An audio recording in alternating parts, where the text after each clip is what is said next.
Everyone is occupied with election. We should- Somebody mentioned having an ongoing empathy cafe around the elections. I think that is the issue. So, yeah, so welcome. This is our empathy cafe. Yeah, the topic is how might we build a culture of empathy in our families? So we've had different topics. There's Maureen. We've had different topics in this cafe series. We're looking at what is a culture of empathy? Why do we feel a culture of empathy is important? And we've just shifted a couple of weeks ago to looking at, Yeah. uh, hey, Maureen, a couple of weeks ago to, how do we build a more empathic culture in our families? And that will be the topic today. So we can get started with just a quick check-in, your name, where you're from, just anything you'd like to share. I'm Edwin Rutch from the Center for Building a Culture of Empathy. I'm here in the San Francisco Bay Area and been working on, how do we build a more empathic society for, I don't know, 13 years or so. And this is one of the projects here that we're doing is these ongoing empathy circles. So Bill, you want to check in? Sure. My name is Bill Filler. I'm a retired special education teacher. I've been working with Edwin for about 3 years in street actions and in Zoom, and trying to promote the empathy circles and building a culture of empathy. And Carolina? Hello, my name is Carolina. You can call me Caro. I'm based in Poland, Central or Eastern Europe, depends who speaks. Um, what else? I No, think that's that's it. it. It's probably enough. Real? My name's Rill. I'm in the San Francisco Bay Area. This is my first empathy circle. I have years of practice with nonviolent communication and empathy in that context. Happy to be here. Oh, great. Well, welcome. So have you seen the instructions for how to do the empathy circle? So if you with NVC, it's just using active listening or empathic listening. One person selects who they're going to speak to. You get a reflection to your satisfaction. We're going to have 5-minute turns. Then once you feel fully heard, it's the listener's turn to select who they want to speak to. And we'll just go for the time allotted, which is going to be about almost 2 hours here. So I guess we're ready to start. What am I leaving out? Yeah, timekeeper. Would you do that, Bill? You going to? Yes, that's. I'd be happy to. Okay, thanks. So whoever would like to start, we can get started. So the question is how might we nurture a culture of empathy in our families and anything that's alive for you?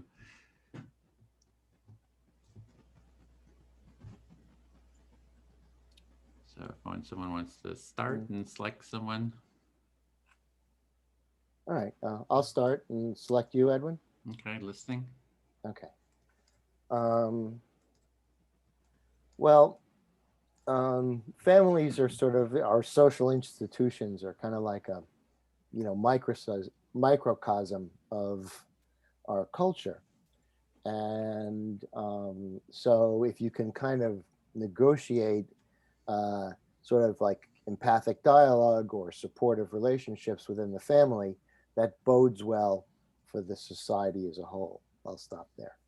Yeah, so you're seeing families as a microcosm, and if we for the society, and if we can kind of get started with a culture of empathy there, that could really, do well for the whole culture. Yeah, and so when it came to family, I'm thinking about my son, a young adult, and he is constant. He's trying to create a career as a in this age of the pandemic, and it's been very, very difficult. I'll stop there.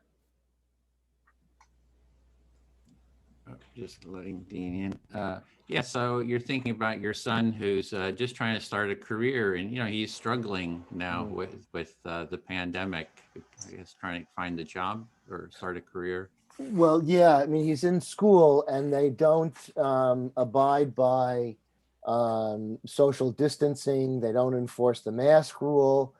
And so he's been, I actually very proud of him. He's been engaging with other students. He's been engaging with the administration in a constructive manner to see how what they can do to, but essentially he's in Minnesota and and people just are refusing to comply. And then I think, and they're not being, there's no effective enforcement. I'll stop there. So he's in school, and the school is not doing like mask, Mhm. enforcing mask wearing of masks because of COVID, and so he's trying to get them to do that. And there's sounds like he's having some challenges there. Right. And this is creating a whole bunch of uh, difficulties. And normally, it's in, I've been in his position, and it's sort of like you got to get, in this case, an electrician's certificate, or in my case, a special ed teaching credential, or whatever it is, or a master's degree.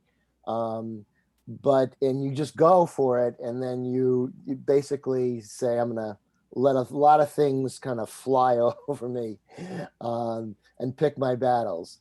But I see him getting kind of caught up in that as well. I think it's very legitimate what he's doing, but I also see him getting caught up in a lot of battles he doesn't need to.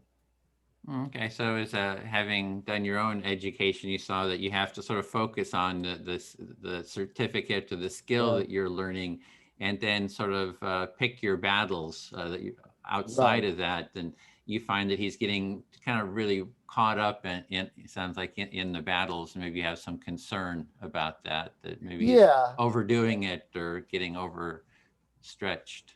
Yeah, maybe. And I don't, I'm not there, so I can't.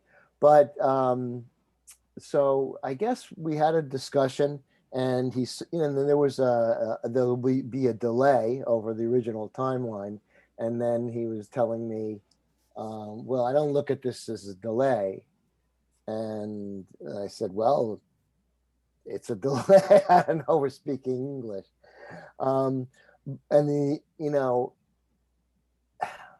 and I guess what I'm trying to do as far as the here comes the empathy is I said, okay. And we kind of left it at that.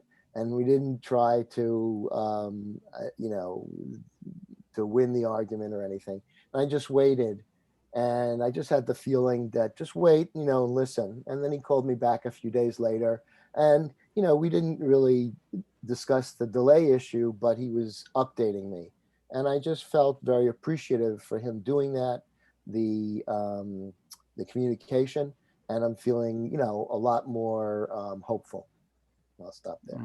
Okay, so it sounds like you were trying to listen or empathize more with him, with what Mm-hmm. was going on for him, and you kind of gave him space. And then he did call back and sort of updated you on what was going on for him.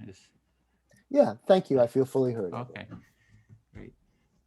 Ril, can I speak to you? Yes. Okay. Mm-hmm. Okay. Be happy Great. to listen for you. Okay.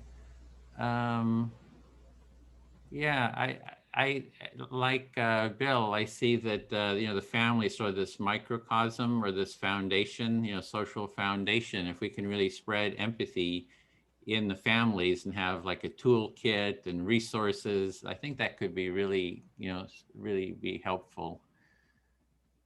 So I'll pause there. Yeah. Yes. I'm just really hearing that the family is a group that you'd really like to bring tools and skills and the energy of empathy to make a difference in the larger culture. Yeah, and that's why I'm kind of excited that we're doing this topic now, because I really want to sort of focus in on this, at least in this group, and really sort of harvest the insights that we kind of come up with, like because it is challenging to bring something new, like empathy circles into a family, and I think we need support. We need to have a space to kind of think of. Ideas of and initiatives of how to do that. So I feel pretty excited about this topic. And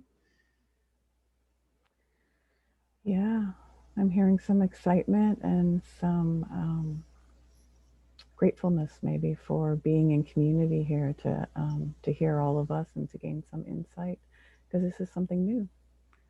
And, we're doing our empathy circle facilitator training, and it's sort of the basic intro training, but I could really see a whole module, like 4 sessions or something, just like, from sort of the insights that we kind of learn and kind of the experience that we harvest to create a training module for people who would like to, bring empathy circles into their family. So I'm kind of seeing that as another part. It's like, how to harvest the insights and how to turn it into an actual course.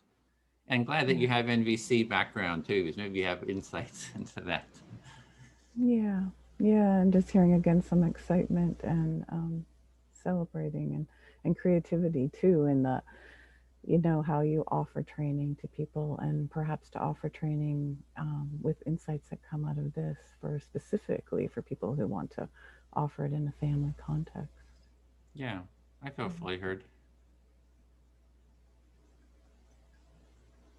So it's your turn. It's my turn. You'd like to speak, yeah.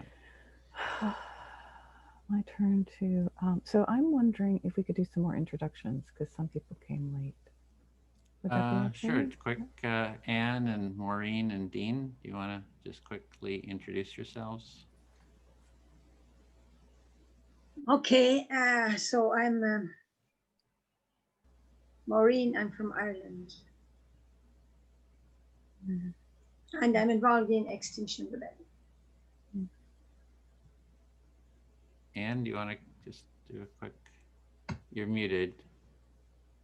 I'm from the southwest of England on the coast, and I'm also part of Extinction Rebellion and part of empathy circles as well. And Dean? I'm running late and I'm eating my tea, so I do apologise. My name is Dean. I'm from the southwest, a little place called Plymouth. I've been doing empathy circle work for a year and a bit now, and part of Extinction Rebellion and quite a few other environmental active groups. Thank you. Okay, and Ril, do you want to introduce yourself again, because you don't, we know everyone here. Okay. So, yeah, my name's Ril. It's a short version of Cheryl, and I'm in the San Francisco Bay Area in California. This is my first empathy circle, but I do have years of experience with nonviolent communication. And I'll make a quick point. We're not letting anyone else into the room because it's locked now. I just wanted, it's for Bill. If I see someone who's in the weight room, Got it. We're Okay, thanks. locking it. So go ahead, Ril. Great. Yeah, thank you. 5 minutes. Thank you for clarifying that. I'm wondering where we are. Anne, I'm wondering if you would be willing to be my listener. I'd love to, Ril.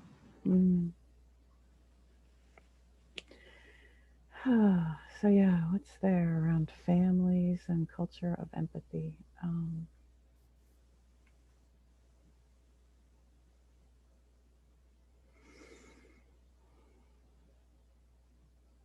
Yeah. I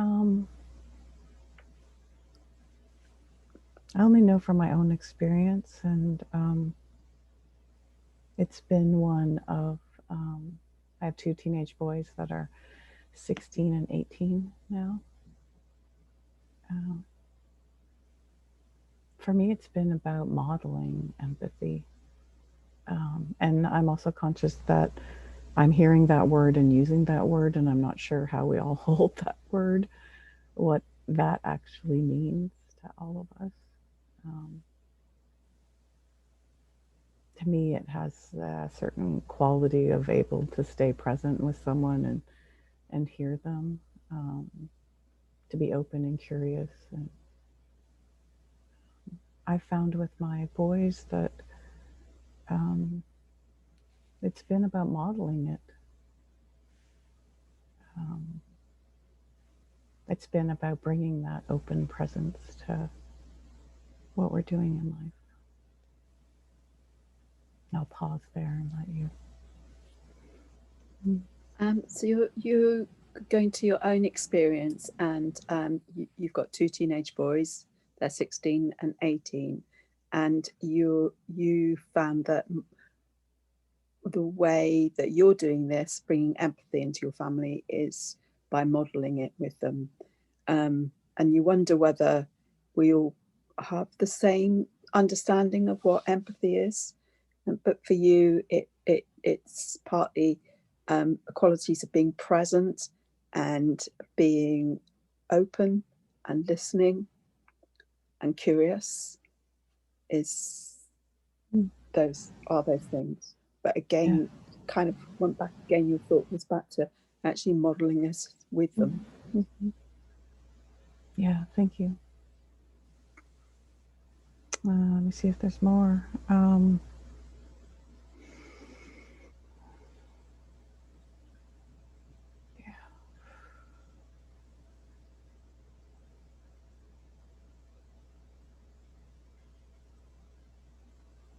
Yeah, and I can just say I'm curious about this circle format because it's one I don't think I've ever brought to my family. It's interesting when I think about bringing it to my family. I would really want to be able to connect it to like, what needs am I wanting to meet by bringing this to them? You know, by asking them to try something different in how we speak to each other. That I'd really want to be clear. The needs that I was wanting to meet.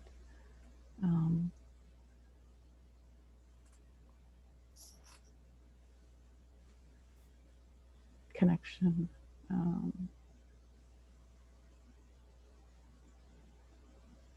It's interesting, I can feel too some of my own inner stuff, right? That comes up, right? Beliefs about like, well, this is my thing, not their thing. So why would they want to do this with me? You know, things like that, that may or may not be true. I'll stop there. You've wondered like how about your curiosity about bringing this circle format into the family, and then you think that you need to be really clear about what the needs are that you're trying to meet if you did go about something in a more formal way. And you also noticed in yourself that there's kind of you're getting kind of a pull to your own personal stuff. That are you trying to meet your own personal needs, but also you're wanting connection as well as making that clarity. But you're feeling your own inner working. Yeah, thank you, Anne.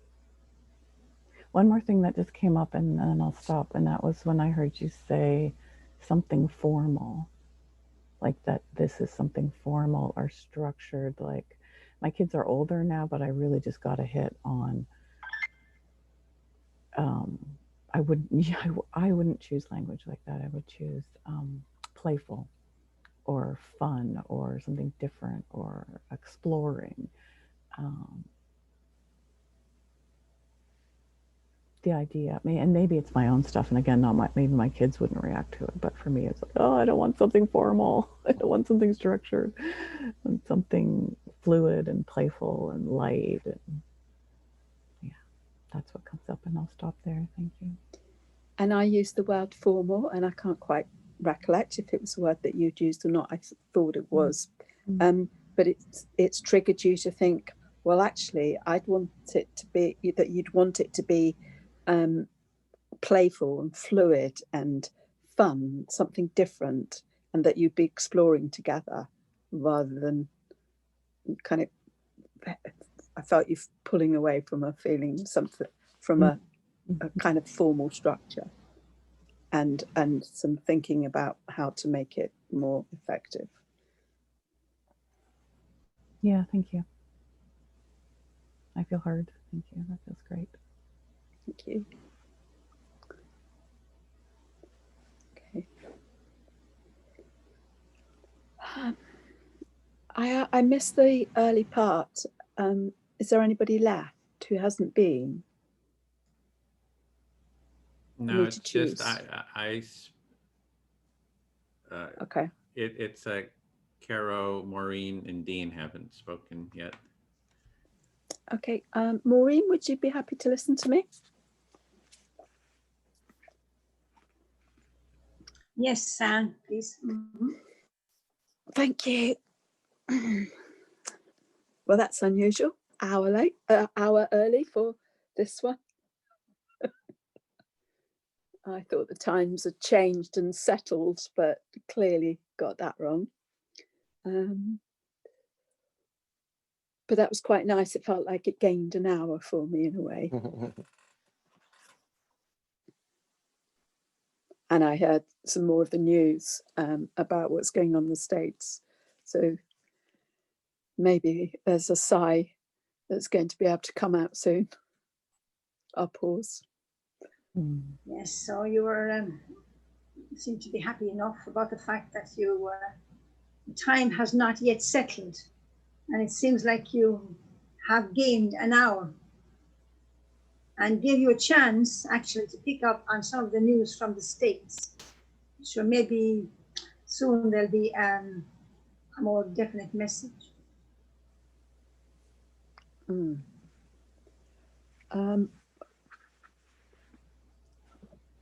Well, it was much clearer than when I listened to it a couple of hours previously. So, and I know from talking to people over here, there just, so many people that I've spoken to, it will be a sense of relief if it is the case that Biden's got in and we're saying goodbye to Trump. And I think of those people, and I'm glad for them because it makes a real difference. People here are really concerned. So from your talking to people over there in the States, it seems that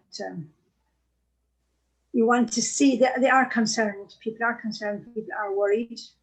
So you think that maybe when Biden gets in, it will be an improved situation, a better situation. Yeah, and will bring a lessening of fear and anxiety to people I know.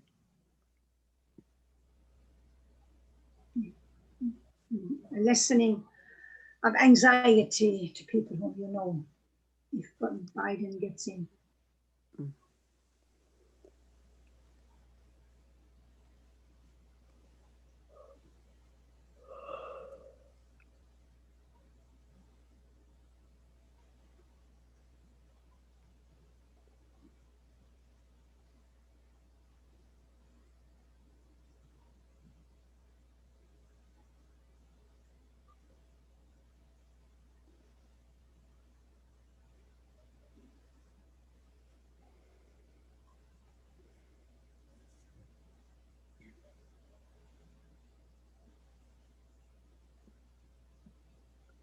Yeah, and actually the doing of this empathy in families in these times is kind of strange,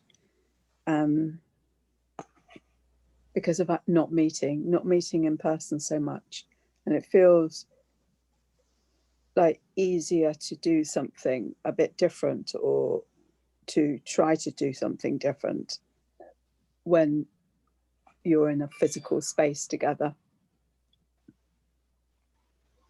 Yes, that's in doing these circles in these strange times. It certainly feels a bit different. And maybe when people are in a physical space together, things might be easier.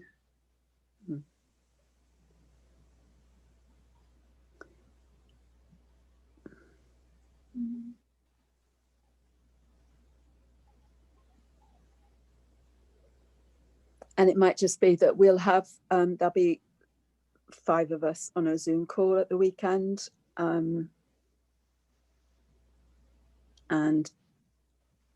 perhaps I can make something more a long empathy circle happen there. It might be good if everybody comes. So there are going to be 5 of you on a Zoom call at the weekend, and you might be able to make something like the empathy circle there if everybody comes. Mm. The last time, thank you. I've finished there. Thank you. Okay, Anne, thanks, Anne. May I speak to you, Dean? Certainly, Maureen. Thank you. No. Yeah, I wasn't not very enthusiastic coming on the call about families, because I really wanted to speak to what was live, about what was live for me at this moment, and it's certainly the elections in the United States. I'll stop there. Okay, so first you weren't too enthused by the topic of the empathy circle today, which was families. You'd much rather have been talking about the politics and what's going on in the United States. Yes, but then I know that empathy circles, they're an invitation to talk about what is lively for you at this particular time. And that is what is alive for me, because I will be very happy to see Mr. Trump leave the stage. And I have been watching, I feel very bold at times, watching these presentations on Facebook, shows from the United States, where they are very not so kind or so empathetic to Trump. I'll stop there. Okay, so you're still what's current with you is the political situation in America, and you've been looking at what's been going on, and you'd very much hope that Trump will be shuffling off the stage graciously, but alas, things are going on that don't seem to indicate that. Well, yeah, I feel what I feel is that I am not being very empathetic, because I am watching the shows from the United States, and they're actually the shows themselves. They are really mocking Trump.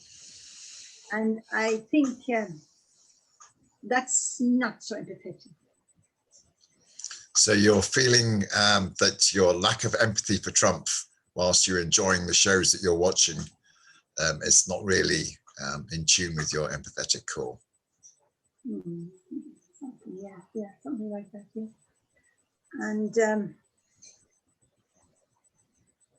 but I will be, and I will hope that at least the language from the new president, which we will be watching on the television and listening to on the radio for the next 4 years, will not be so counterintuitive to what I'm thinking and feeling and wanting.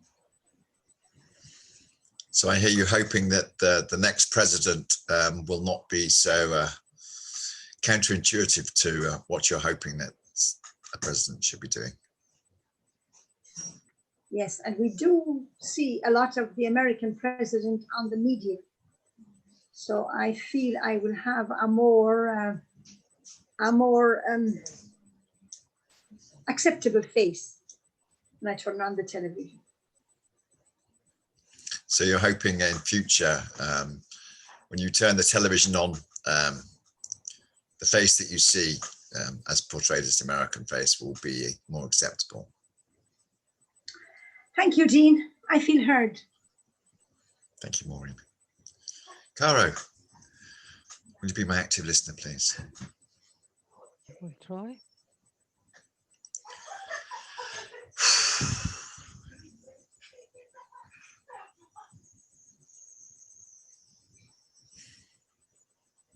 In a way, you could say that we're all of one family. So talking politics about the American situation is still talking about the family. It's just the human family rather than our next of kin.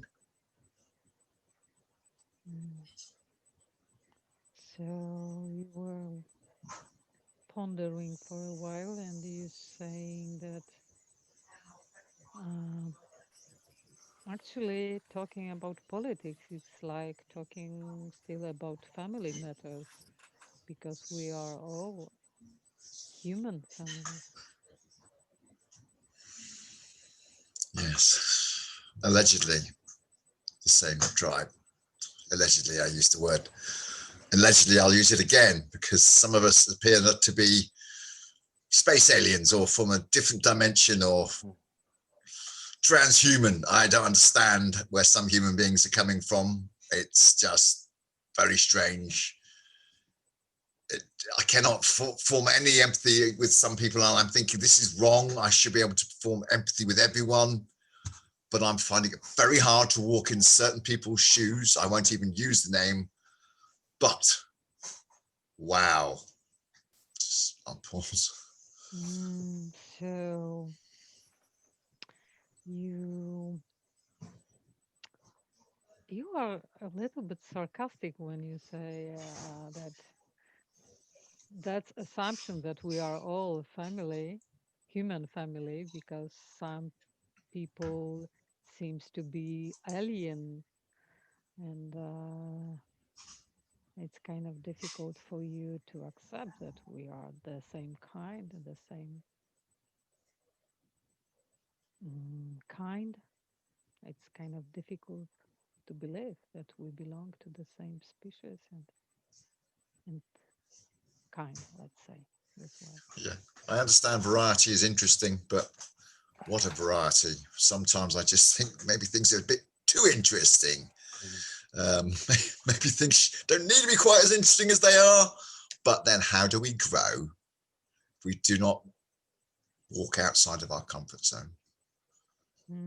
So I have a friend that is a very big fan of a certain man that I shall not name.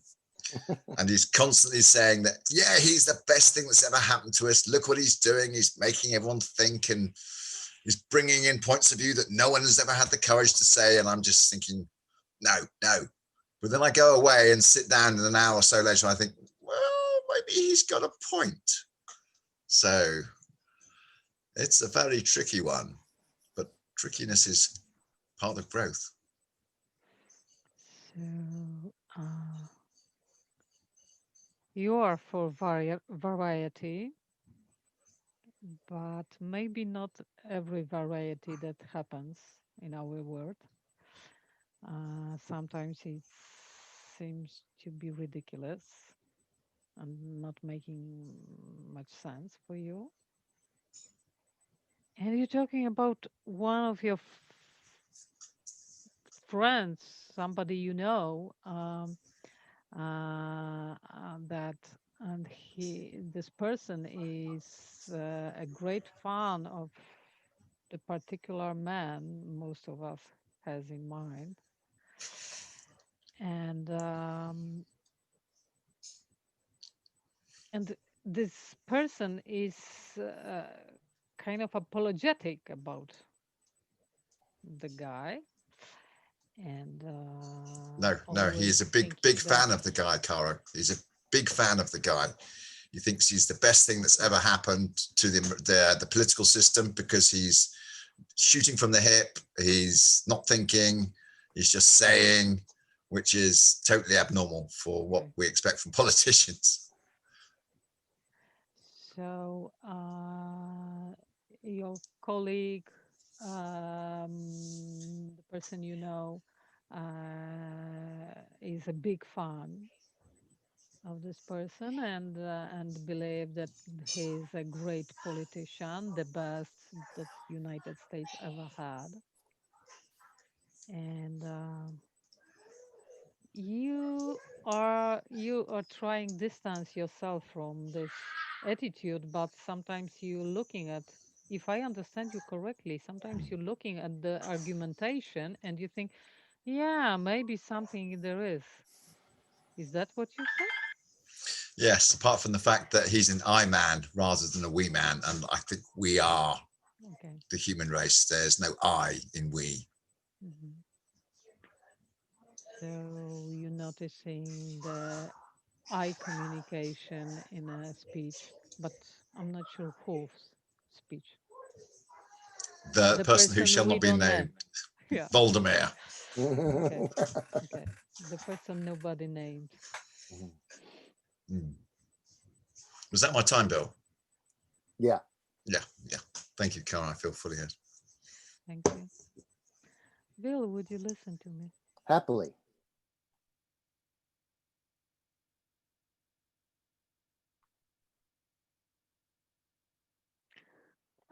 Situation in the United States is quite similar to the situation, well, to the situation in Poland, if I can say. Probably you would said, uh, how to say that, invertly. Um, we have political coalition that is very uh, quite similar to what's happening in United States. We have disruption of legal system. We have disruption of economy. We have horrible COVID-19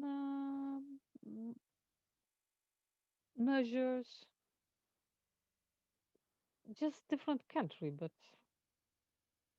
and the ruling coalition is quite conservative, and lately they made some restrictions in our abortion law,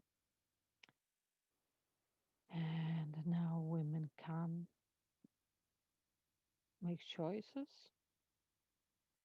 about themselves, even if their life is in danger.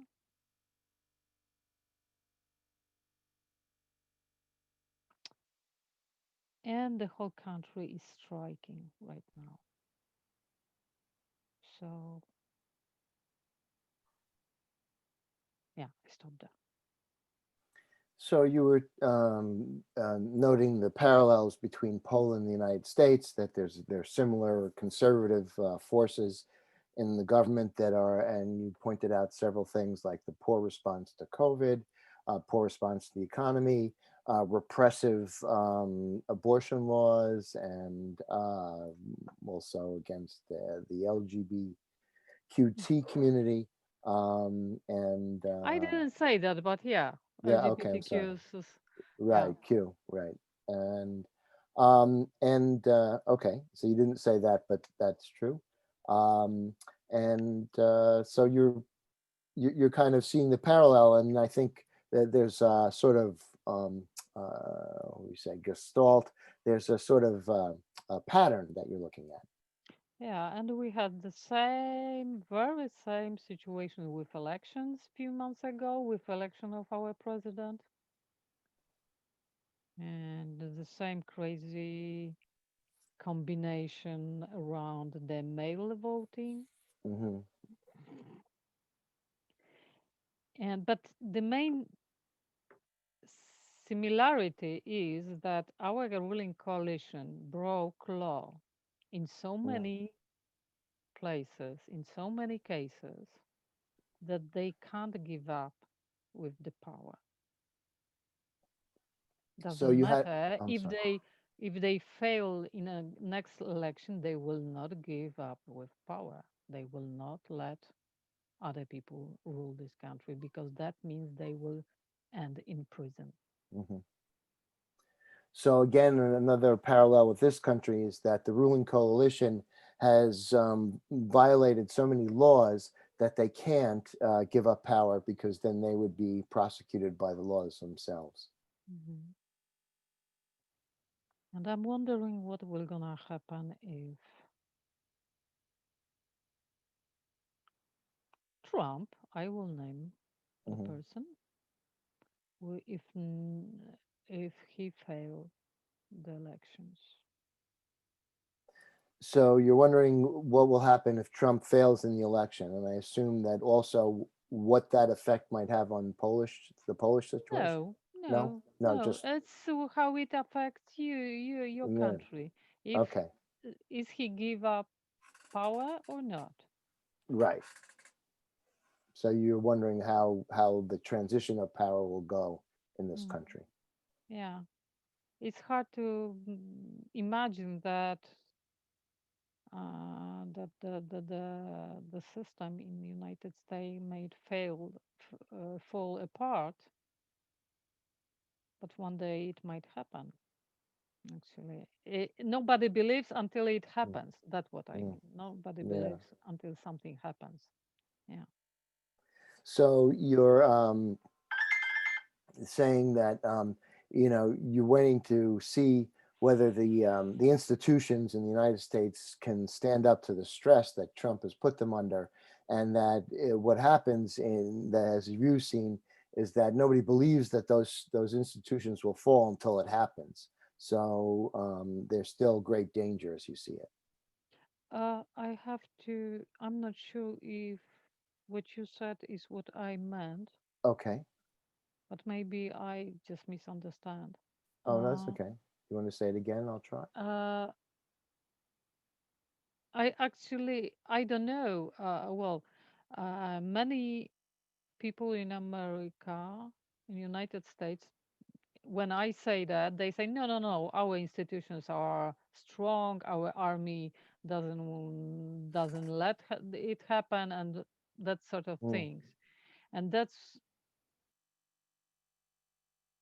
American people believe in their institutions. mm-hmm, If they are right or left, doesn't matter. They believe in mm-hmm, the strength of the system. And yeah, that's true that Polish system is not that strong. mm-hmm. But as I said, nobody believes until something happens.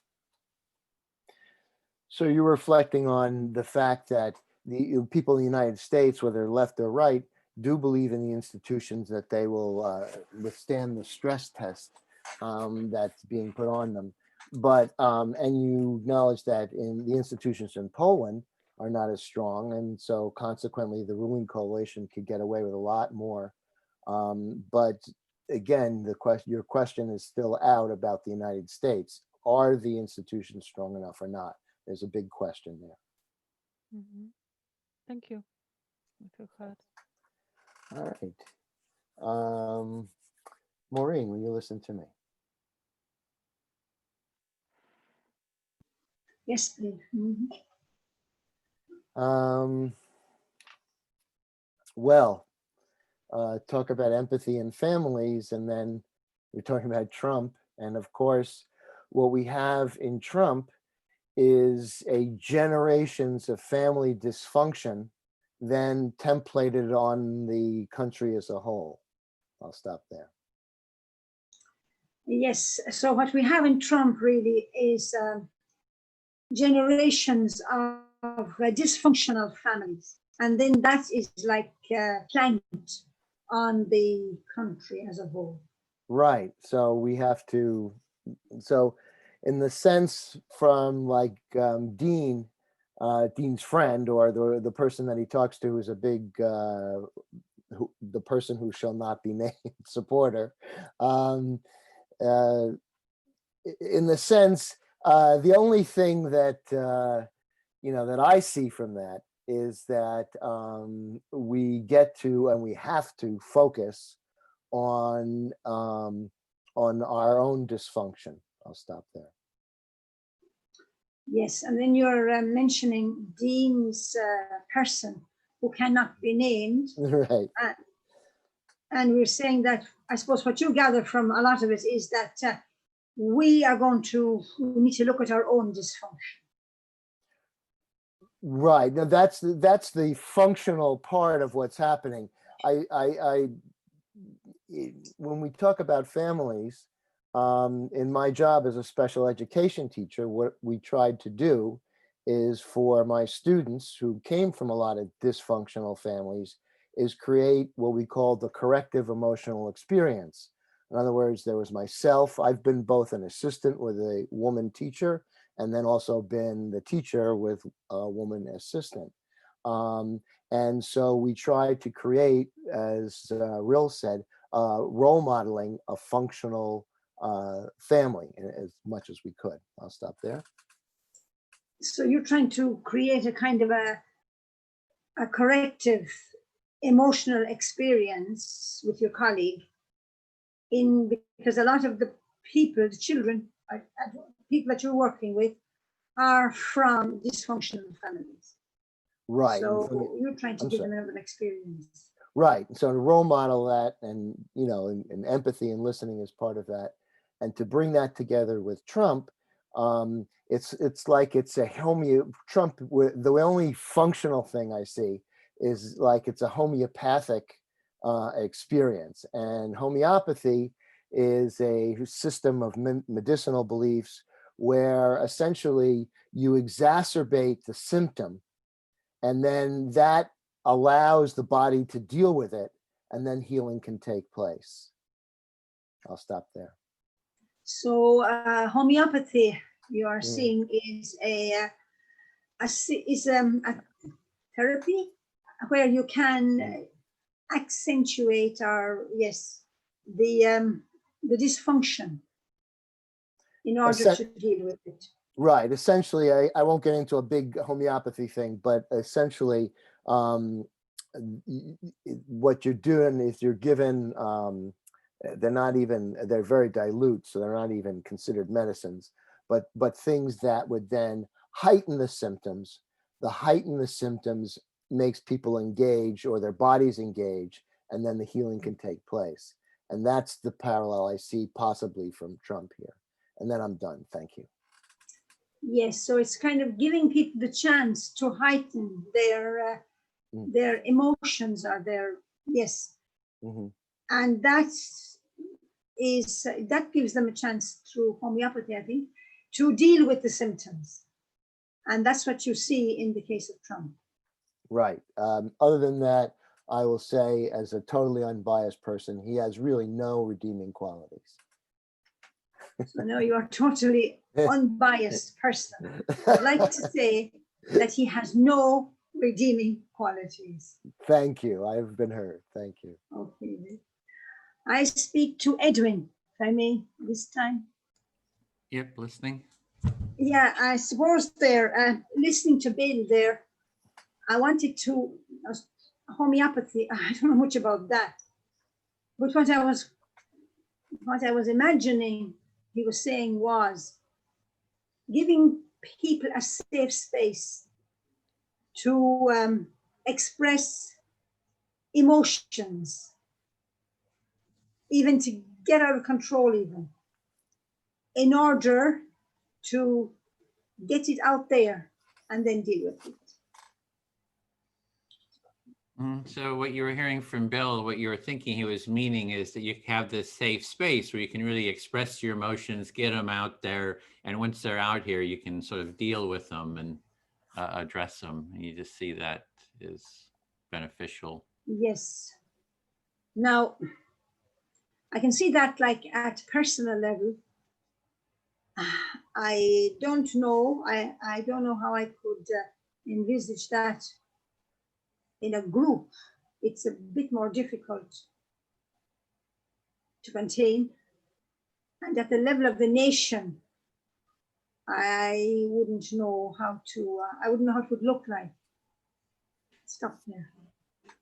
Yeah, you're really looking at how do you scale this up? You see it kind of doing it personally, but how do you do it in a group, and how do you do it at the level of the society? And you're just kind of wondering how you're not sure how you would do that. Just have some curiosity, maybe. Yes, some visioning, maybe. Yes, and then I was looking then at this religious woman whom is praying in Trump's house, or White House, I think. And she's really, I don't know, she looks to me to be out of control, to be suffering from some psychological problems. She seems to have psychological problems. Yes. So there's somebody who's praying at the White House, and you just feel that she's kind of out of control and is having some kind of psychological problems. That's just your sense. And she was activating. She was very, very stressed and making a lot of noise and banging the table, calling down the Holy Spirit. Oh, so yeah, it sounds like something you saw, that she's like banging on the table, making noise. You feel she's sort of out of control and has real problems, but she's trying to bring down the Holy Spirit. And it sounds like you're just kind of curious about that or concerned. Not so much curious or concerned. I'm observing it. It's impartial. And I'm remembering what it said in the Bible. It said, the voice of God is not in the big storm.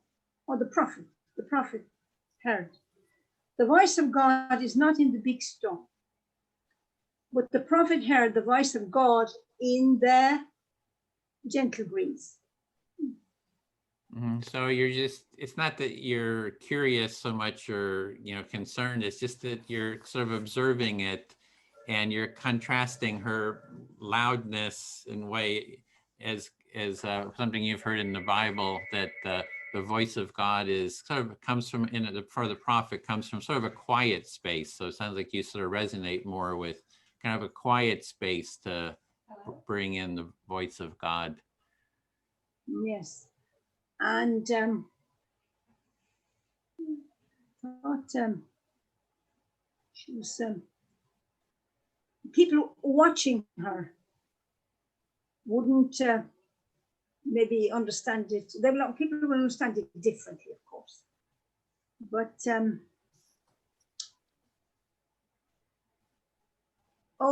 she was calling angels from Africa to come to save America. So I had to reflect that the angels in Africa don't do very well with the dictators that they have over there. Being a bit sarcastic.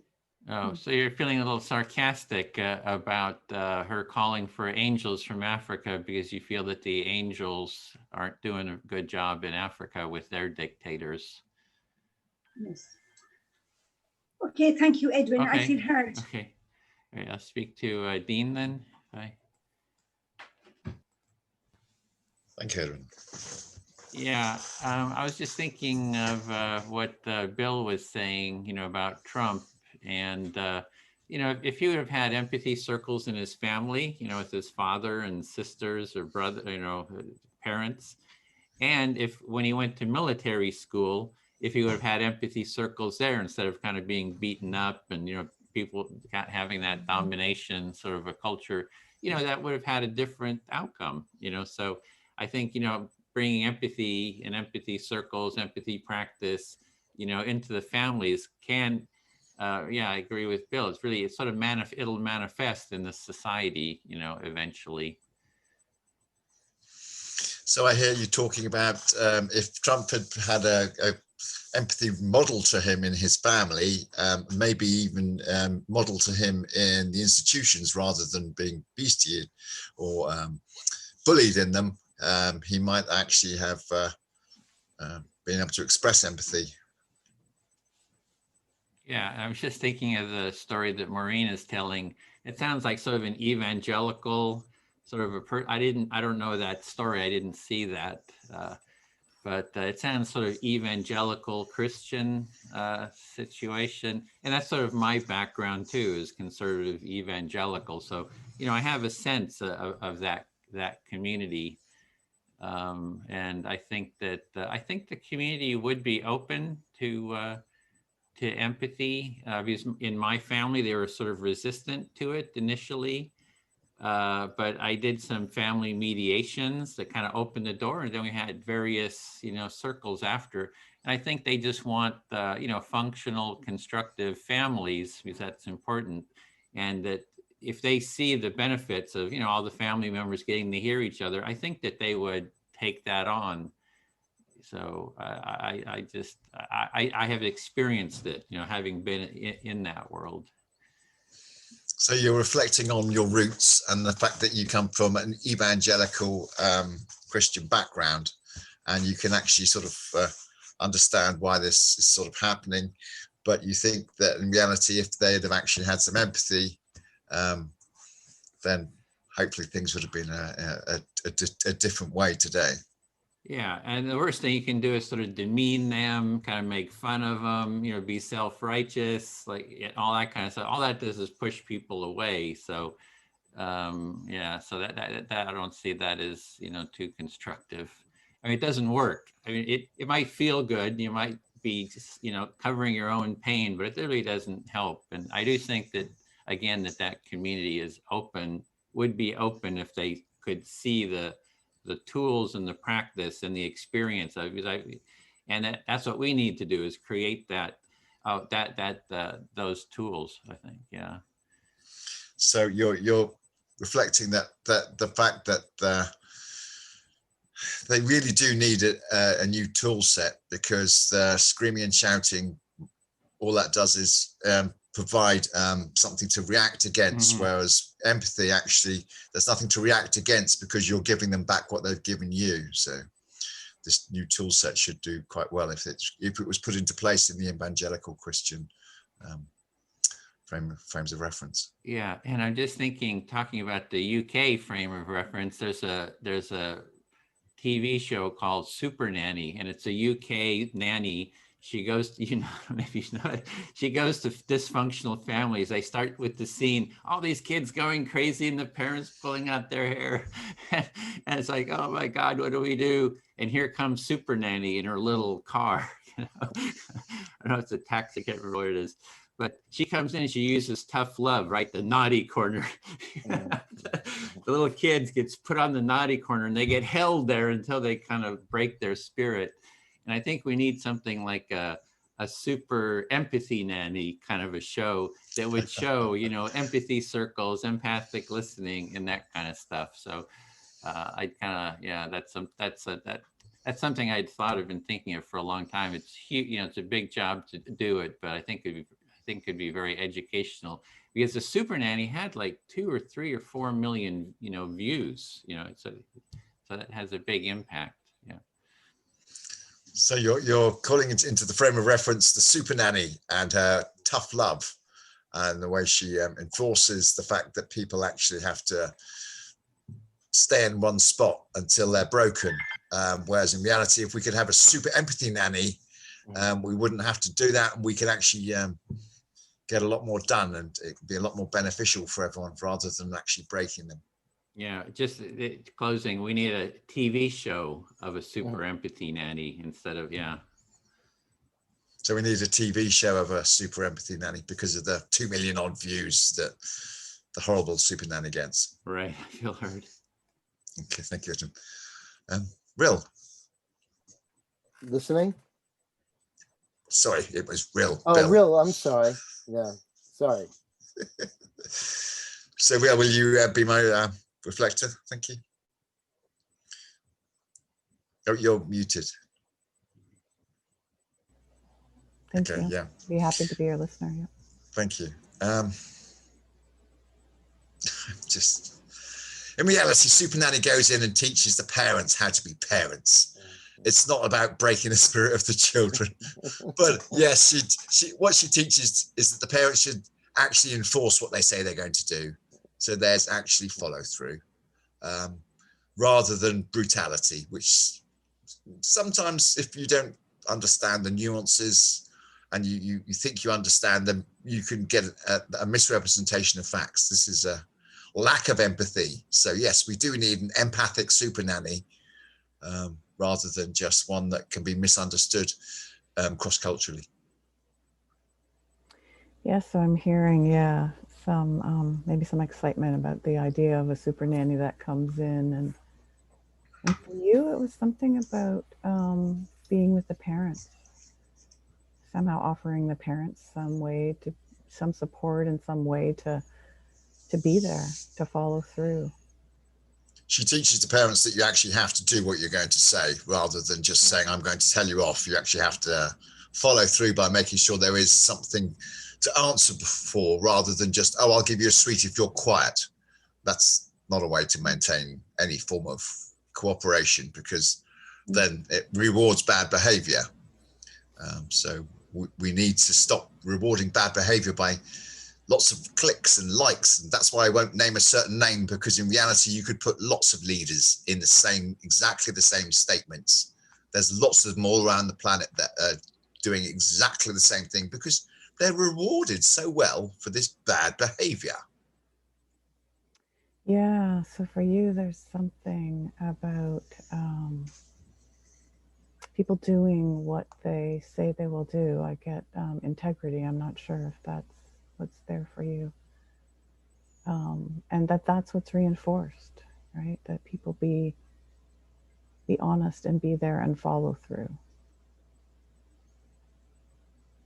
That's what's rewarded. That's what's... No. That's what should be rewarded, but what is actually rewarded is bad behavior. Yeah. So the bad behavior, screaming and shouting and look at me, Mm-hmm. oh yes, I'm going to get paid big money because I'm a big person. Yeah. That's not the way we should run our culture, because that creates bad behavior, rather than if we had an empathic culture where we actually were nice to each other for nice reasons, rather than what can I get out of it. We might actually have a healthy culture. Yeah. So I'm hearing this desire for a healthy culture, and one that doesn't reward poor behavior, and that somehow that will contribute to kindness for everyone. Did I get the sense of it? You're getting a lot better sense than we first got. So we're getting there. So to me, empathy is literally trying to understand someone, but there's always a but. And in this case, the but is we should reward positive behavior, not negative behavior. And we don't, because the people that do the good jobs, such as the nurses, the doctors, the doctors get rewarded, teachers, people that keep the streets clean. The people that during COVID have actually been found out to be very important to society, still don't get rewarded. Whereas the people that are doing, there is a term bullshit jobs, which means basically a job that's just no one needs, but people get paid lots of money to do it because it's the in thing to do, such as international financing or company law or bullshit jobs. Let's just call them what they are.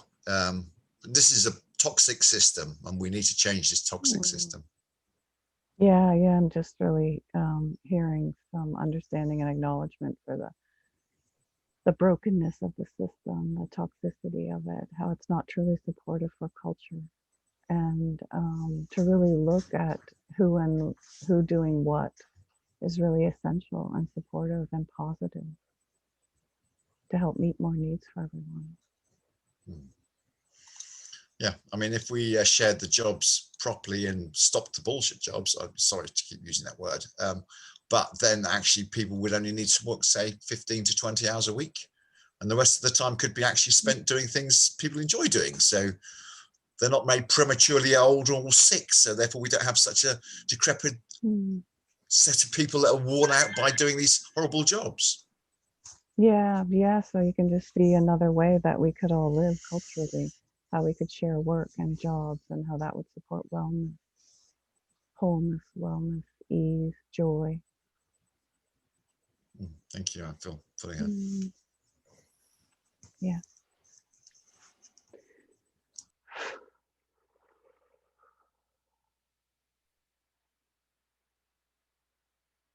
I'm not sure I'm tracking who's spoken this round and who's not spoken this round. Caro, have you listened this round? Would you be my listener? If not, Okay, I will try. I also wanted to say too, if you could speak up, I'm having Okay. There we go. Great, thank you.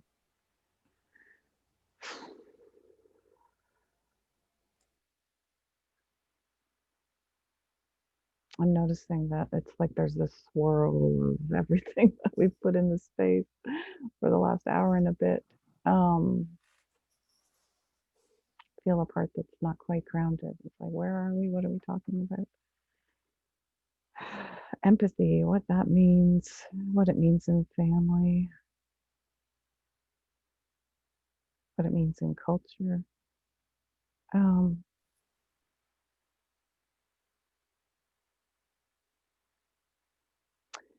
I've been kind of pondering something you said, Caro, about the about power. You used the word power.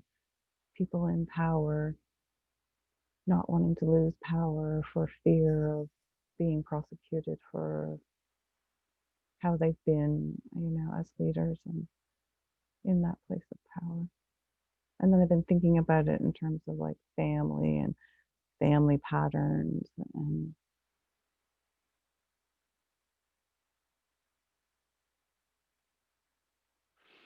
there's something about a shift in power.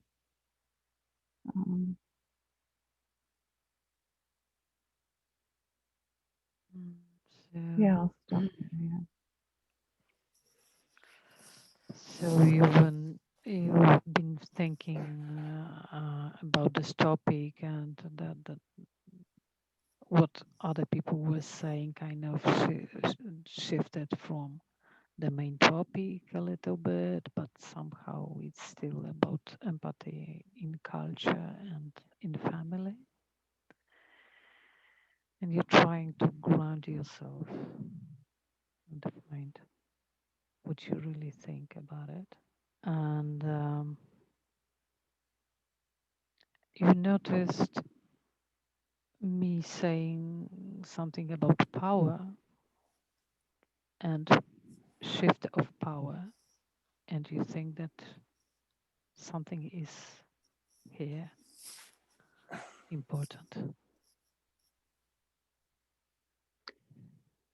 Yeah.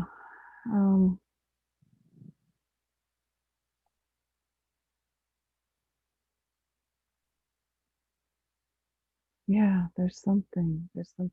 Well, and that, yeah, I'm not sure what the root of empathy circles is, to be honest. So I don't know if it has its roots in nonviolent communication. For me, studying nonviolent communication, there's a power shift, right? Like from that power over place of I know how it should be. I know how you should be. I know how culture should be. I know what you should be rewarding and not rewarding. I know I have that place of power, right? Power over, and then there's this shift of power with, which I think is that openness and curiosity, and simply wanting to understand, and don't have to agree or disagree. So you're thinking about the issue of power over and power with. And you're noticing that, if I understand you well, in family there is this power over, and the thing is to move from power over, shift to power with. And as I understand, you connect that with empathy.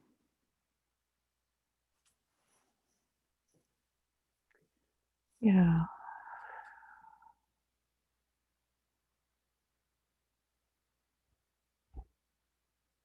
I think it's about changing patterns.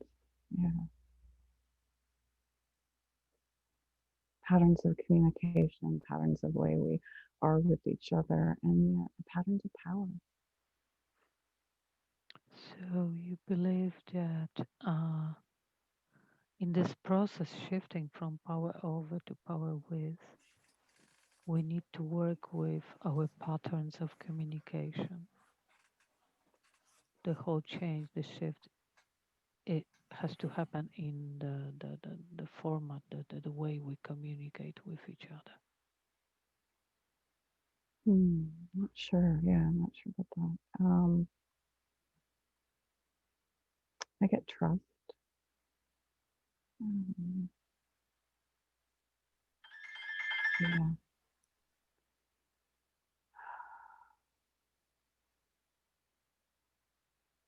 So you are not sure about the last thing. You're thinking Yeah, about it's it. interesting. I get some part that just kind of feels sad. Like,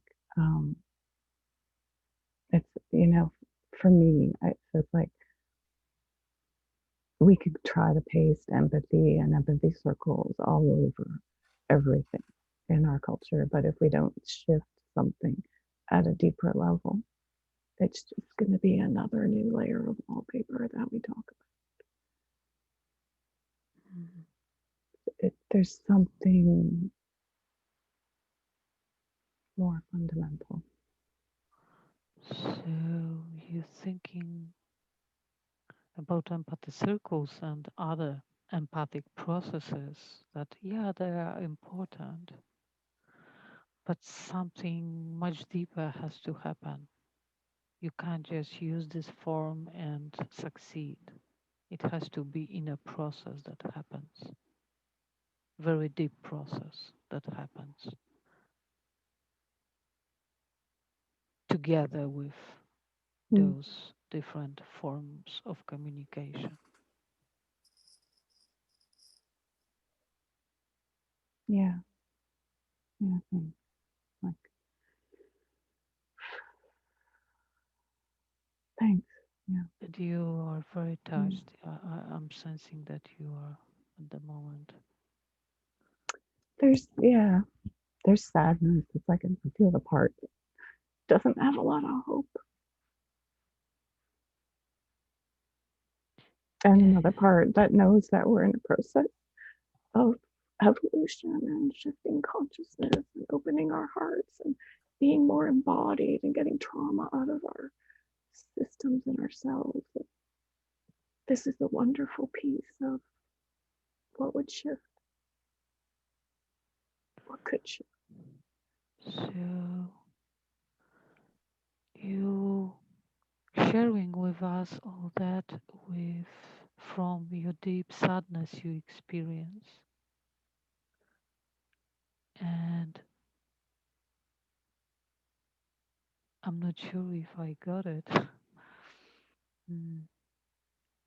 Uh, you're thinking about all this situation when we can use different those empathic tools. There is some kind of sadness. You are not sure if it's effective fully without this deeper process. Is that what you mean? Or I misunderstood something?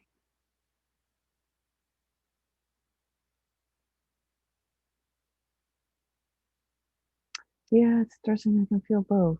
Yeah, like a part that doesn't have any hope and doesn't really feel like anything's going to make a difference. And then another part that's like, yeah, So it may you be really slow. It may take generations and generations. so if you feel torn between those two things, you're thinking Yeah, from one side, you're thinking that um, yeah, those all the shift is possible, but the other part of you feels like it requires so much effort that this is the work for generations. yeah. Thanks for hearing all that. Okay, Yeah. thank you. Uh, Anne, would you listen to me? I'd love to, Caro.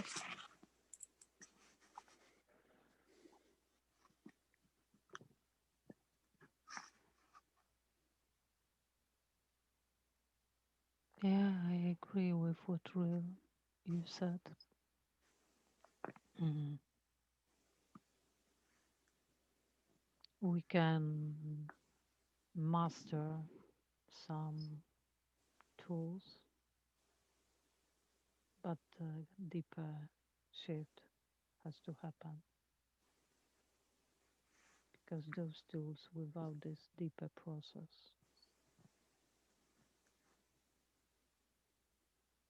yeah, it doesn't bring the shift we're talking about, the cultural shift.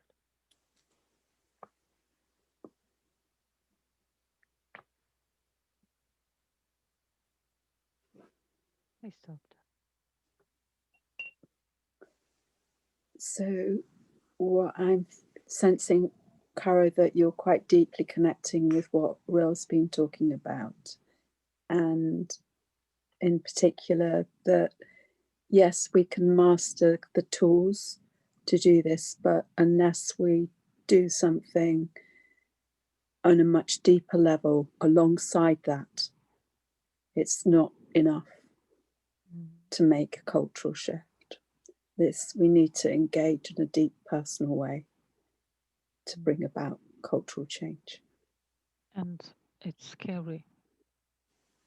This deeper engagement is scary, at least for me, but I think that for everyone it's really scary.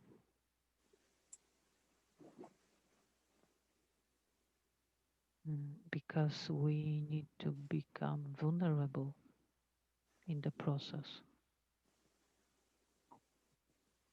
I'm scary as a hell when I'm trying to do that.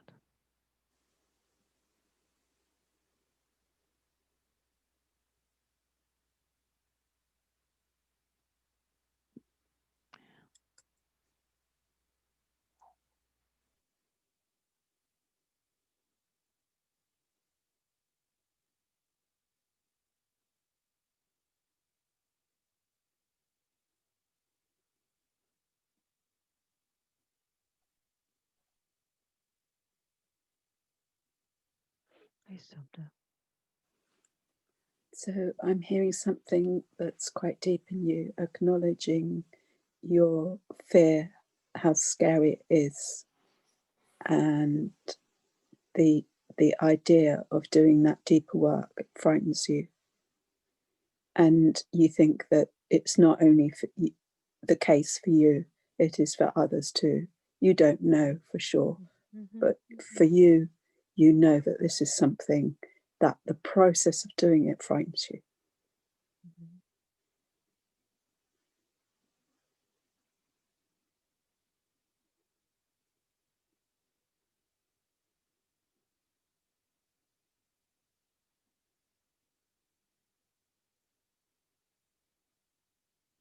And lately, well, empathy processes are helpful in this and facilitating empathy circle. I have this feeling that I'm facilitating this process, this deeper process, that I'm helping that.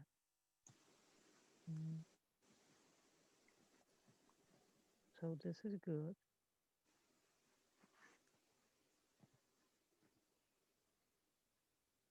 But sometimes I never had such situation yet as a facilitator of empathy circles, but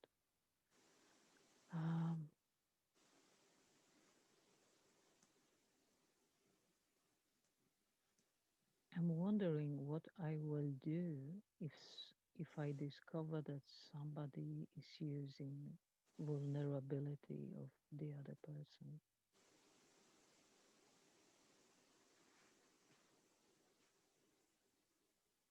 and harms the other person. How should I react as a facilitator to protect the vulnerable person in her, he or his process? Yeah, I think I should somehow engage in that. I'm not sure what to do, but somehow I should support this person in a deep process.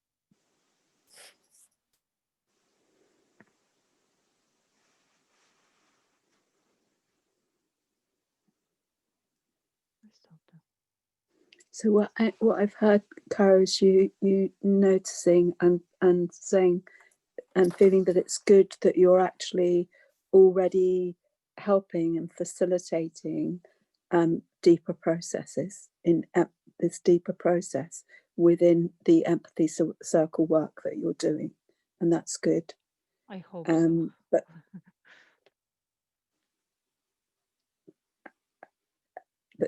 that you hope that is good, but I think I hope got that from you. I'm really doing it. I'm not sure. I hope I'm really doing it, and it's a good job to do that. I love And then to do that. the other bit that I heard from you was that you're feeling anxiety and some concern about your ability to do that. You're feeling a bit, you have some nervousness about how to handle it if there is some deeper process going on, and that possibly there's some somebody there whose vulnerability is taken advantage of, and you're concerned about how you'll be able to manage that situation. Mm-hmm. And probably I just need to be authentic and listen to my gut. Trust my gut. Maybe I will do mistake. Maybe I will do the right thing. But I need to think about it. I need to take care about it. Thank you.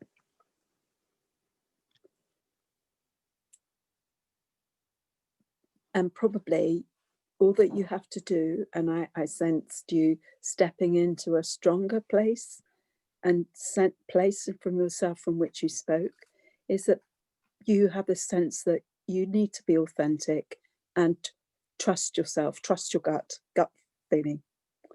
And maybe you'll make a mistake. Maybe you'll be right, maybe not.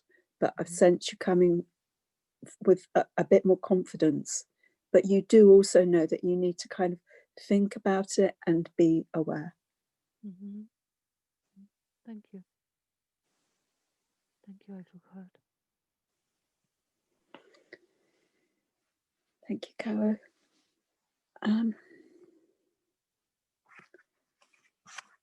Real, would you be happy to listen to me?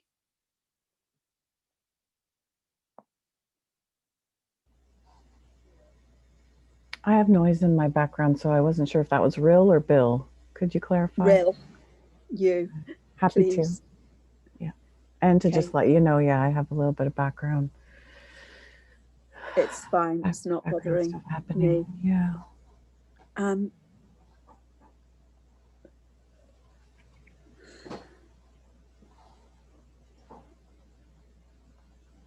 feel grateful to you, actually, Will, for taking it down to that deeper level and place, and being vulnerable here with us.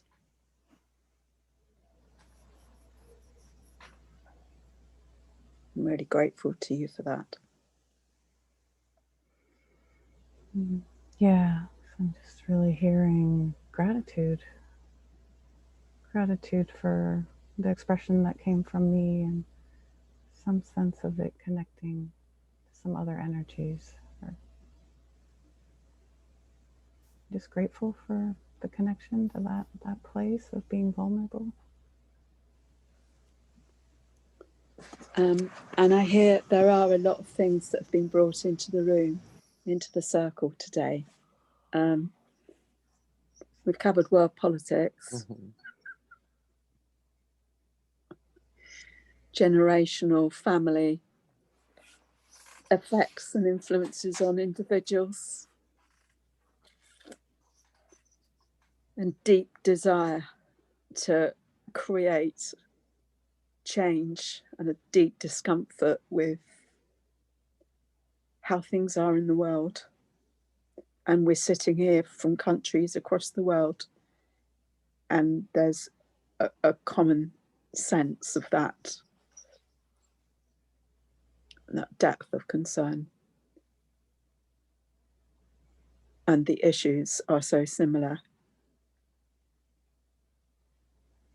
Yeah, so I can just really hear you acknowledging where we've kind of been in our circle conversation, right? We've been with politics and families and other issues of longing for how to be together, and noticing the similarities in our humanity, no matter where we are on this planet, which country, similar issues. And I really do believe that we've got to reach really deep inside ourselves to find those grounded connections and the wisdom and the learning from our experiences and our life and the interaction of our personal lives with this toxic system, politics, cultures within which we all are having to operate. Yeah, just really hearing some acknowledgement again of the deep inner work, the deep knowing and connecting and seeing how each one of us is impacted by the outer cultural, the toxicity, the different energies. Something like And that. it feels like any one of us only knows some bit of it or some parts of it. And we all need each other and each other's wisdoms and experiences and depths of learning from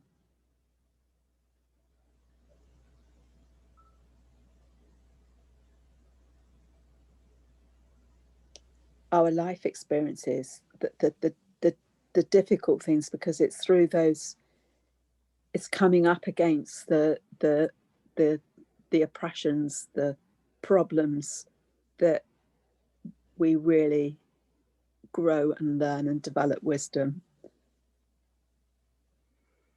And we need our ears open to this within each other, within ourselves, but within each other.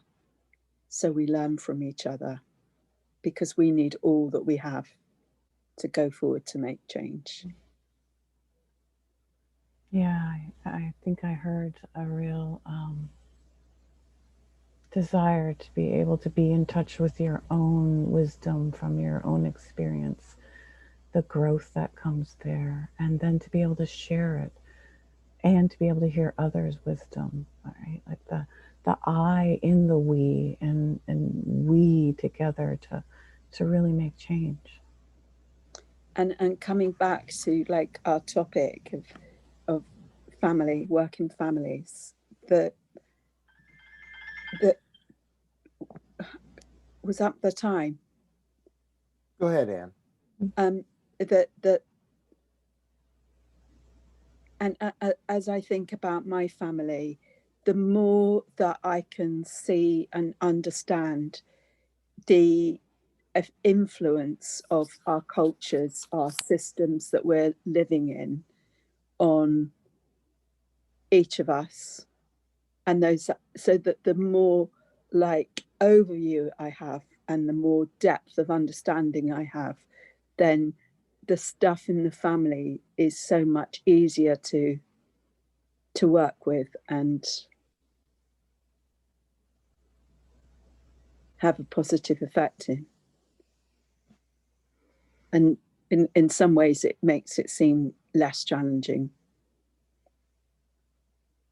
Yeah, so I think I heard you say that knowing how the culture is and the impact it has on all of us, that somehow when you bring it back to your family and being with them and getting this deep understanding of how they've each been impacted by the cultural systems and energies, somehow that makes it seem easier to hold your family and be with them. And to bring empathic kind of processes, empathy circle process. Mm-hmm. Yeah, somehow that understanding of the larger cultural picture and energies makes it easier to be empathic with them and bring empathy tools. Thank you. I feel heard. Thank you, Anne. Yeah.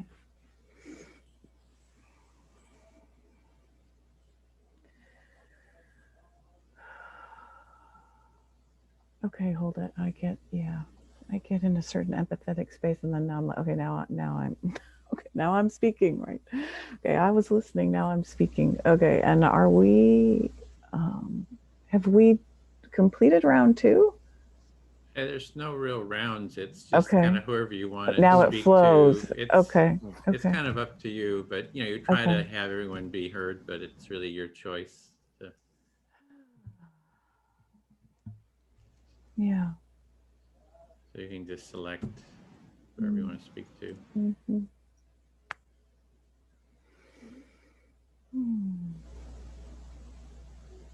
Dean, I'm wondering if you would be willing to hear.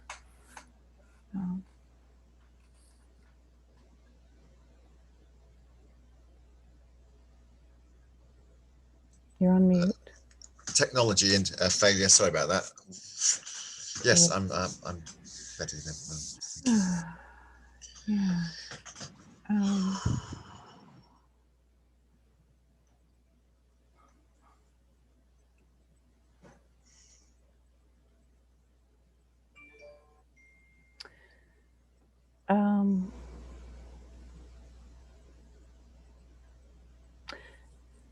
Again, there's a part that just wants to cry.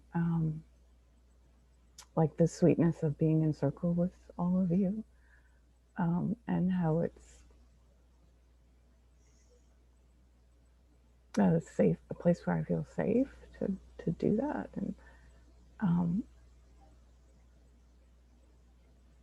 and for me, there's just the acknowledgement that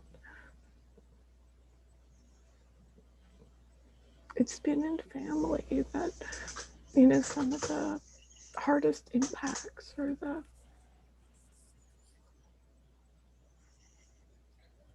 hurts of my heart have happened. So to think about empathy circles in family is a bit of a stretch for some part of me. Okay. I'm hearing you acknowledging the safe space that's allowed you to let your emotions flow. But I'm also hearing the conflict between the concept of family and the fact that we are representing family here. And there's a difference between what you're experiencing here and what you've experienced with the family because of scars that happen through family. Yeah.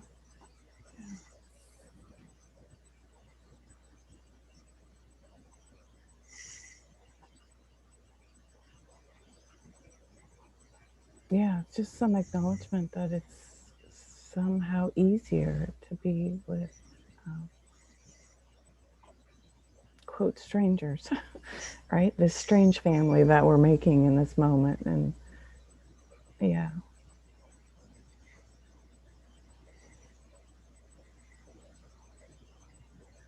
Yeah, that it's easier than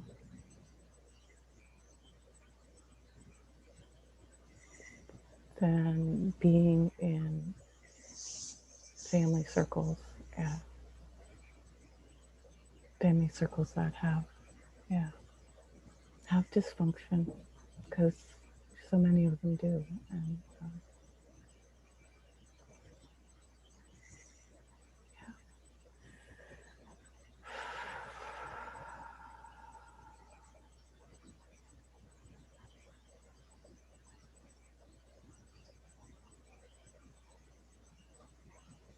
I'm hearing you talk about the dysfunctional emotions within a family and how it's strange that you can be more honest with strangers, even though we are strangers. It's easy to be honest. Yet the baggage from families makes it very hard to be truthful. Yeah.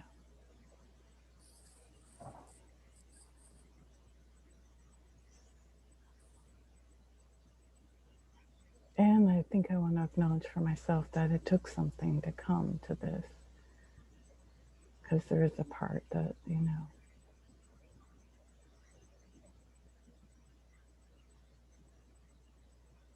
knows what my heart does in empathetic spaces. Knows that it's like, oh, it'll be messy and watery and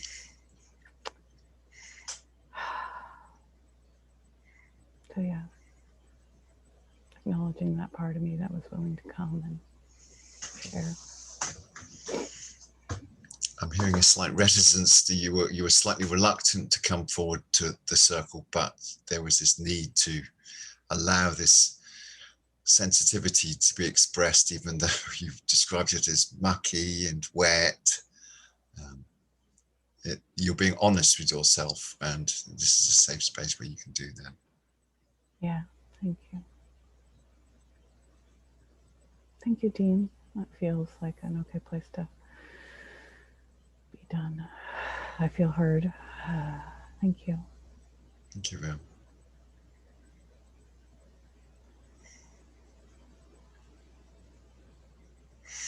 Bill. Listening. Baggage from families. Oh, I have so many massive trunks, acres worth of baggage from my families. I say families because I didn't come from one family. Mm-hmm. My father was a divorce lawyer, so there were many, many families that made up the big clan. Okay, so you're thinking about baggage from families, and then you had multiple families. Your father was a divorce lawyer, so there's just sounds like there's a big overstuffed trunk there. Oh yeah. But we are the sum of our parts, no matter how dysfunctional they are. It is what's made us who we are, and it's why we're here. So we have to wear our scars, not with sadness, but with pride, because they have made us who we are. We are in a good space. We are in a safe space. We are in each other's space. And it is a privilege and an honor to be with each other at this time, because all of us needs this space. This space is a role and an example of what should be happening and could be happening, and with our fortitude will be happening. So in your experience, a lot of baggage, but nevertheless, you might be, carry those scars, but you feel we should carry those scars with pride, and that this is a contrast with sort of what should be happening. The kind of dialogue and community that we're forming here is something worthwhile to aspire to. Yeah, I know the change it made in my daughter when I actually sat down and truly listened to her, rather than thought I was listening to her. I actually let her speak and I reflected to her, and the empowerment it gave my daughter, the connection it deepened with us was just blew me away. I think it blew her away as well, actually. And we're just so much closer than we ever were. We were pretty close anyway, but it's just amazing just sitting with people and letting them actually reflect what you've got to say, so you can actually truly have that sense of truly being heard. So you're relating that to experience you had with your daughter in using this practice or reflective listening with your daughter, and really made a profound change. And you see tremendous opportunities and potentialities there. Yeah, she's 17, just about to venture out into the world. Now she doesn't really want to go too far, it seems. Yay! Every parent's worst nightmare. Oh no, they're leaving the house. Have I given them enough tools? Hopefully now, whenever we have a situation, she just sits, right, we need a circle. She keeps calling circles for everything, which is it's brilliant. It's absolutely wonderful. So I'm really happy to have learned this process. So your daughter's 17, about ready to go out on her own, but she seems to be stepping back, which makes you happy because you're really concerned about it and protective. But now she calls circles for a lot of things, which you think is just brilliant, and you think it's had, really positive effect.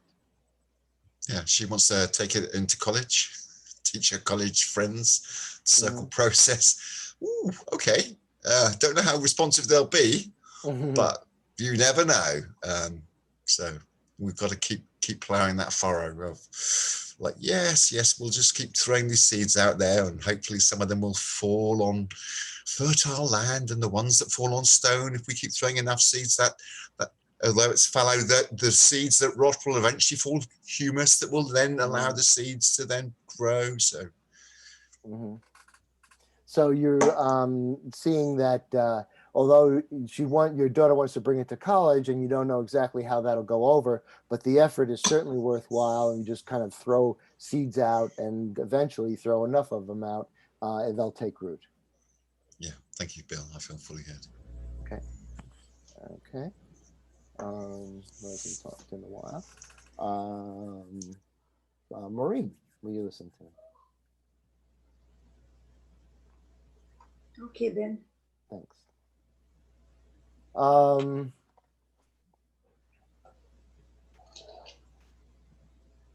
Yeah, I think of, I guess I was relating to Dean, and I'm thinking of, and also reflecting with my own situation with my son. And I think of a Mark Twain comment. I'll stop there. So you are having heard Dean, and then your son also, and that brings to your mind Mark Twain comment. Right, and the comment was that Mark Twain said, when I was 18, I left my parents, who were the stupidest people in the world. And when I was 21, I came back, and I couldn't believe how much they had learned in 3 short years. I'll stop there. And he said, when I was 18, I left my parents, thinking they were the stupidest people in the world. And then at 21, I came back, and I couldn't believe how much they had learned in the meantime. Right, exactly. And that's sort of the perspective and the fact that we all have our strengths and weaknesses.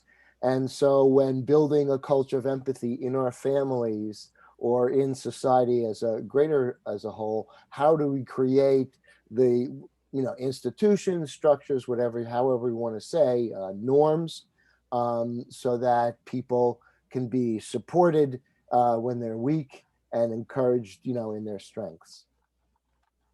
Yes, so we all have our weaknesses and our strengths. And the challenge then is, how do we build a culture of empathy which can encourage people in their strengths, bring them along in their strengths, and be with them in their weaknesses. Right. Because we can't do it alone. And so what we need to do is to figure out a functional way of meshing our strengths together, supporting our weaknesses, so that we can create an effective team humanity, if you'll forgive me a sports analogy. So we can't do it on our own.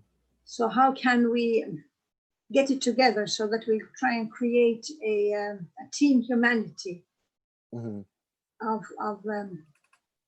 being together? Yeah, just being effective, working effectively together. We're going to address climate change. The whole world's going to have to work effectively together. As far away as that seems and stuff like that, that's just reality. That's just reality. And we can fail or we can succeed. But essentially, the standards are right there. So I'll stop there. So eventually we are going to have to face the reality of climate change. Mm-hmm. So how are we going to tackle that? We could even fail. Right.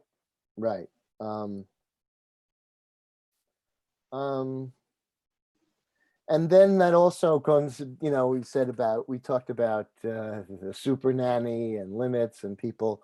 And so when I think about, agree, I think a limit is different than punishment. A limit helps us understand, people's parameters. So when I think about a culture of empathy, I don't think necessarily about strict rules as much as I do. I think I'm walking down the street in a culture of empathy. And in a culture of empathy, everybody's heard. Now, is the action that I see, does that allow people to be heard or does it not? And if it's not, we have to address it in some way. And if it does, we also need to address it. We need to encourage it and celebrate it.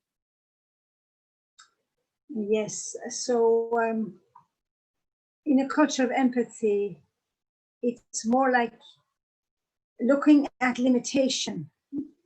Mm-hmm. And as we are moving maybe down the street, we are seeing people and we become aware that they are as they are. And how do we,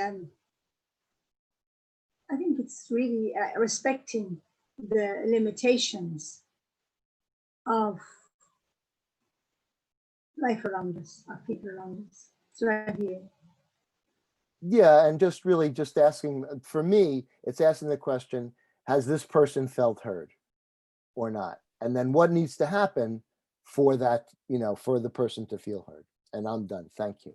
Oh, yes. For you, then you're saying, what is it that's needed for a person to feel heard? Mm-hmm. And the question always then is, has this person felt heard? And then what exactly needs to be put in place so that the person can feel heard? Thank you, Maureen. I feel fully heard. Thank you very much. This time, may I speak to Anne? Anne? Yes, yes, Maureen. I think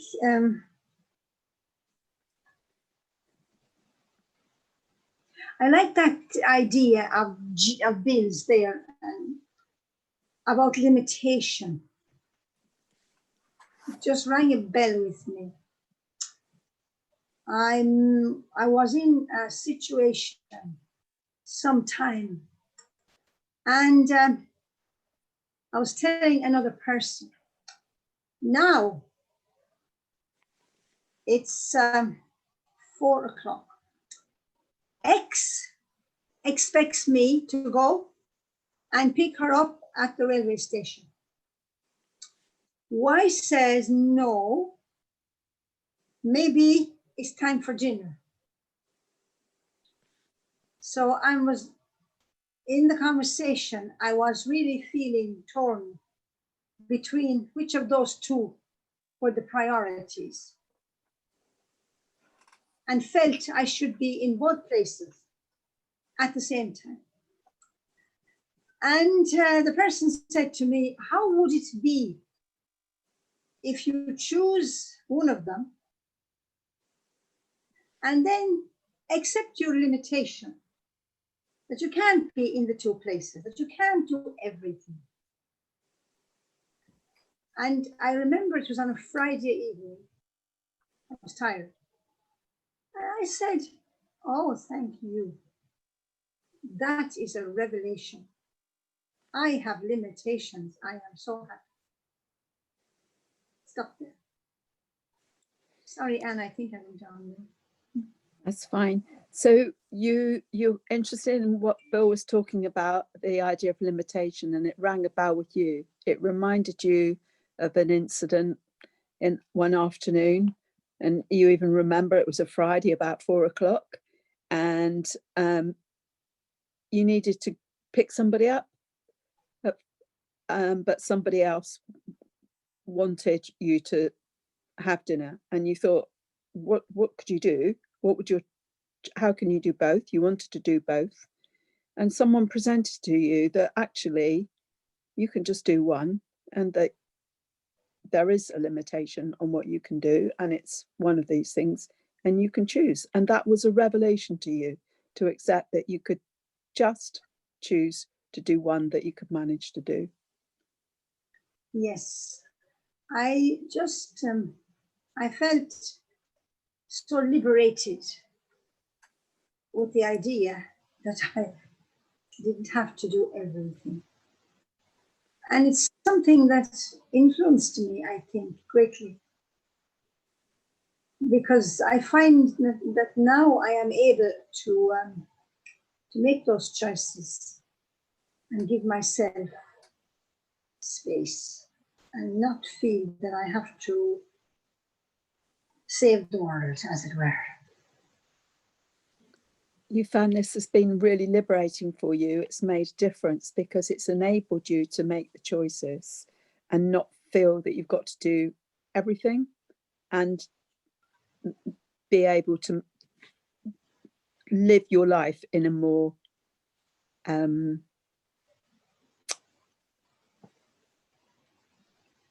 manageable way. Yes, comfortably, yes, yes. And like when it comes to climate change, I would be very concerned for the life of the planet. And empathetic towards destruction of land. Yes, one side. On the other hand, I feel when I grow some of my own food and eat it and enjoy it, that in a way is maybe the limit I have in relation to that issue.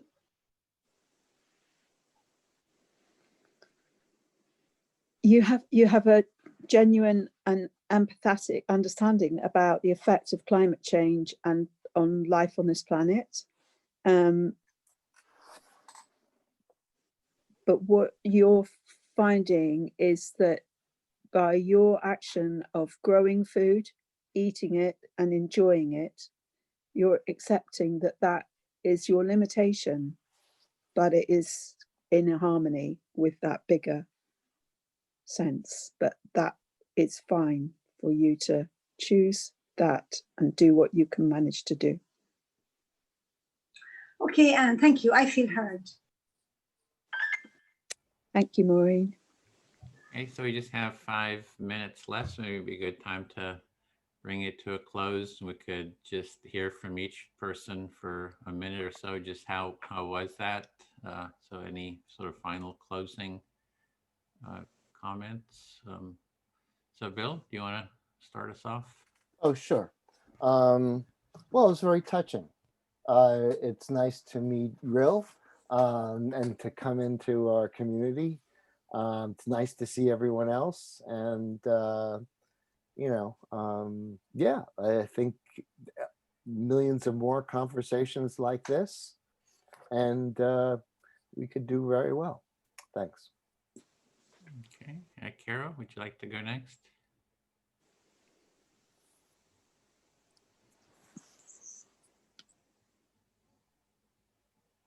Not hearing you.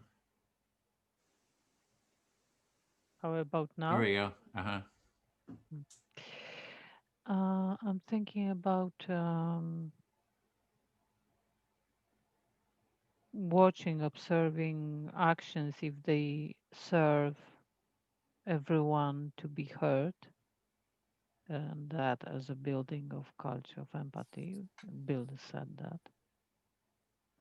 And this is something probably I will think. Another thing, humility and accepting our limitation. And the third one is this, maybe the first one, is this deep process that has to happen. Otherwise, what we do is just a tool. deeper process has to happen. And I'm taking it with me. Thank you. Thanks. Maureen? Yes, I found it very, it was a really empathetic circle of moments in it, which would have touched me deeply, I suppose, I'd say. And I also appreciated the humor, which was, I think, also part of the circle. And it was nice seeing everybody, those whom I know, especially, and even one person whom I meet for the first time. So thanks to everybody. Anne, would you like to go next? Yeah, I think what I've had running throughout this circle is this sense of family, like a different sort of family, but this has been a family. I was in a meeting earlier today, which actually felt like it was a family. There was deep connection and deep listening happening and authenticity. And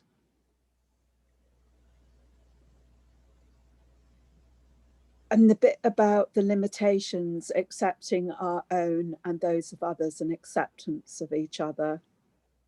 It's actually being authentic. It's just real. And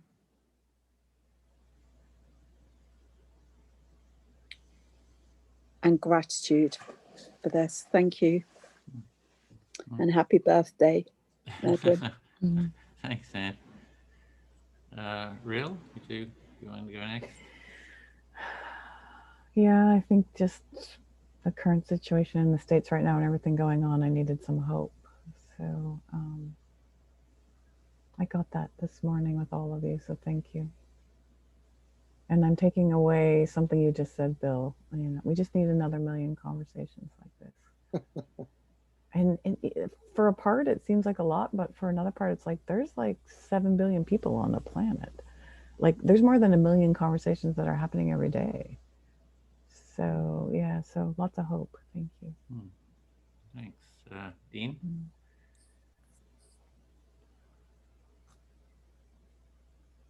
I mean, I was always educated to believe that there's the family you're born in and the family you choose to be with. This is my family. We're honest, we're vulnerable, we expose ourselves. We're not afraid to confront other people's realities that may be disjointed or disagree with our own. And yes, I've said before, my family may be dysfunctional at home as far as the norm is, but my local family, the three of me, which is me, my wife and my daughter, we're very happy. We're very lucky. We're very blessed, truly blessed. And all the others, they're lost, not mine. Although I shouldn't be so horrible. I've got to learn to be nice and forgive everyone. But it hurts. It hurts forgiving people when they've scarred you and they've attacked you and they won't stop attacking you. But they have pain. So therefore, if they feel it's safe to express that pain upon someone, then fine, I'll be that expression. They can express it upon me. But I like to come here for stimulation and honesty.